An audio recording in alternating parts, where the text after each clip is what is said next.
Olá, tudo bem? Prazer enorme ter você novamente aqui. Isso mostra que você realmente quer entender sobre os aspectos de dor e você está dando um grande passo para traçar estratégias para reduzir esse sintoma que você sente, tá bom? Então vamos falar, ó, agora que você já sabe que existe o cérebro, como é que realmente o cérebro, que falar de cérebro é diferente de falar que é psicológico, que existe um papel de um sistema de dor. Agora sim, eu acredito que a gente pode falar sobre o sistema biopsicossocial de forma mais aprofundada, que é um sistema que influencia na dor. Então a dor não é somente bio, não é somente psico e não é somente social, ela é biopsicossocial. E essas três dimensões, bio, psico e social, elas são também individualizadas, faz parte do sistema de dor único que você tem, ok? E elas também são dinâmicas, então elas podem se alterar de um dia para o outro, de um momento para o outro, depende de como você está, depende do estímulo que é dado externo, depende da sua vivência, ok? Então vamos lá, vamos imaginar esse paciente aqui específico, esse indivíduo que sente dor. Então você observe que o bio dele está mais aparente, né, está mais presente nesse momento de dor. Depois nós temos o social e o psicológico.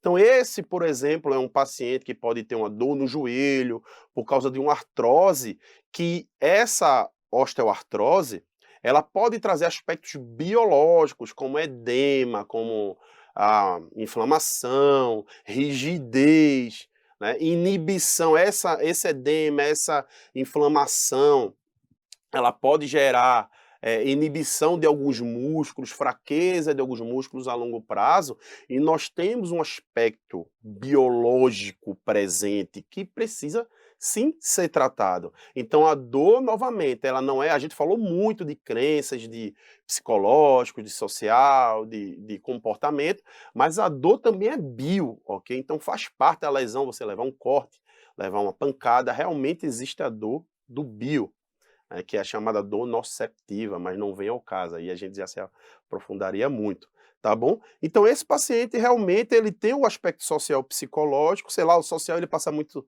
tempo sentado no trabalho, que afeta nessa dor do joelho, né? O psicológico está mais tranquilo ali, mas a principal dimensão que está contribuindo para o aumento desse sintoma doloroso aqui é o bio. E nós podemos ter outro paciente, outro indivíduo com dor, né, que tem um social, a dimensão social mais aparente.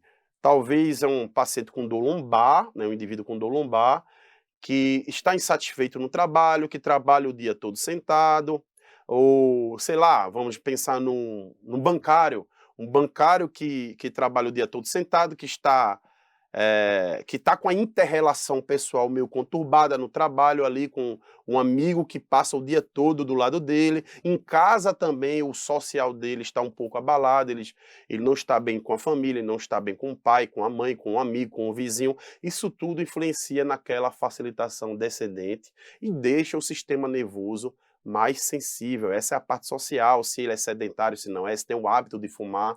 Então toda essa vida, toda essa vivência, né, o que ele passa socialmente durante o dia, durante a vida, contribui para o excesso de dor. E aqui, ó, ele não tem tantos problemas biológicos, também as dimensões sociais, psicológicas ali estão equilibradas, tá bom?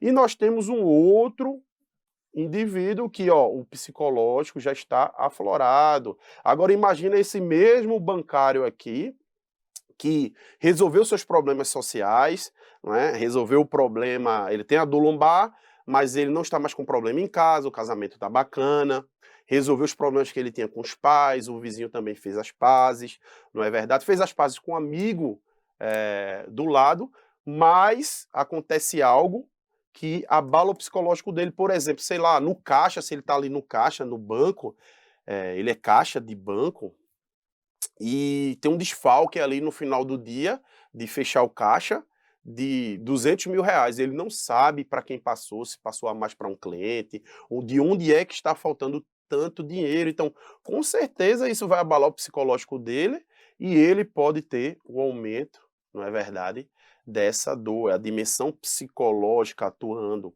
Então vamos falar mais um pouquinho dessa dimensão psicológica, de como ela atua na sua dor. E olha que caso interessante.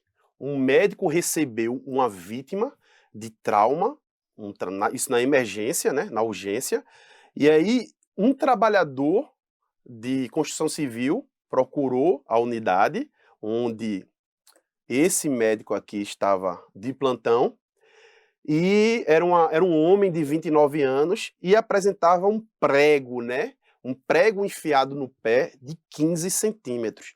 E esse cara, ele gritava de dor, estava desesperado, estava doendo bastante. Mas olha que interessante, os médicos sedaram esse paciente e retiraram o prego que estava enfiado ali no pé dele. Mas quando retiraram a bota, o prego não tinha atingido nenhuma parte do corpo desse trabalhador. O prego tinha passado por entre os dedos, então não existia lesão, mas ele precisou ser sedado e ele estava gritando de dor por causa de algo que não tinha lesionado. Não é interessante? Isso foi um caso verídico, um caso publicado e relatado por esse médico. E quando a gente pensa nos aspectos que podem influenciar na dor, nos aspectos psicológicos e comportamentais, nós temos a hipervigilância, né? A hipervigilância é o estado de alerta com o seu estado em si, né? Você está em alerta com o seu estado e o seu ambiente, né? O ambiente que circunda você. Então, se você tem uma hipervigilância, essa hipervigilância, ela tenta detectar perigos, né? Às vezes perigos ocultos. E esses perigos podem não ser perigos reais, e mesmo assim você vai ter um sentimento desagradável. Então imagina você 24 horas pensando na sua dor no pé, por exemplo, no joelho, na lombar, uma cefaleia, e aí se você passa 24 horas focada no seu problema, o seu sistema de dor ele começa a se tornar um detetive em encontrar problemas, em encontrar defeitos, encontrar disfunções. E aí talvez o que você, talvez se você fosse sentir por causa de alguma dor que você tem, algum aumento da sensibilidade, se fosse o caso de você sentir um incômodo, pela hipervigilância você vai sentir uma dor e até às vezes uma dor forte. E essa hipervigilância ela pode interferir no social. Então se você fica focado 24 horas no seu problema e recebe uma ligação, por exemplo, de convidando você para jantar, eu tinha, por exemplo, uma paciente que me procurou e o principal objetivo dela era terminar uma refeição toda sentada, né? Terminar uma refeição de forma que a dor não a fizesse levantar durante a refeição. Então imagina essa paciente com hipervigilância pensando 24 horas nessa região, recebendo um convite para jantar. Talvez ela já antecipe a dor já piore naquele momento, já o estímulo de facilitação descendente já seja antecipado. Eu tive também outros casos, por exemplo, uma mulher que tinha uma dor no joelho e foi informado que ela não poderia subir escadas e toda vez que ela olhava para a escada, ela já começava a suar, já começava a tremer. Então ela era hipervigilante do joelho e quando surgia algo no ambiente, essa facilitação descendente era estimulada e ela sentia dor. Só em olhar para a escada, ela já começava a suar, começava a tremer e às vezes sentia dor. Olha que interessante. E o medo, a sensação de medo também, ela pode aumentar, pode sensibilizar mais o seu sistema de dor. Medo de se movimentar. Então, se for informado, você não pode mais agachar. Então, você teve uma dor quando olhou para o lado, teve uma dor cervical forte, e essa dor perdurou durante 3 meses. Então, você tem aquela percepção que olhar para o lado rápido, né, girar a cabeça de forma rápida, é uma ameaça e você tem medo de girar, então você começa a girar em bloco e talvez esse medo que esteja estimulando e sensibilizando esse sistema de dor. Então o ideal é que tenha uma exposição gradativa, uma exposição gradual a esses movimentos que você tem dor. Lógico que nós temos ferramentas específicas para isso na prática clínica, ok? Mas tenta enfrentar esse medo, lógico, respeitando seu limite, sem se cobrar muito, mas sabendo, se você souber pelo menos que tem medo de se movimentar e que talvez esse medo que seja a principal causa, a principal correlação com sua dor já é um passo interessante para você enfrentar esse medo, tá bom? Mas a questão aqui não é forçar nada, a questão é você entender, respeitar seus limites e começar a lidar melhor com esses aspectos que estão lhe atrapalhando e estão influenciando no aumento da sua dor. Tranquilo? A catastrofização é uma tendência de alguns indivíduos de se referir ao sentimento de dor, à sensação de dor, né, de relatar de forma mais exagerada, de forma mais potencializada do que indivíduos comuns.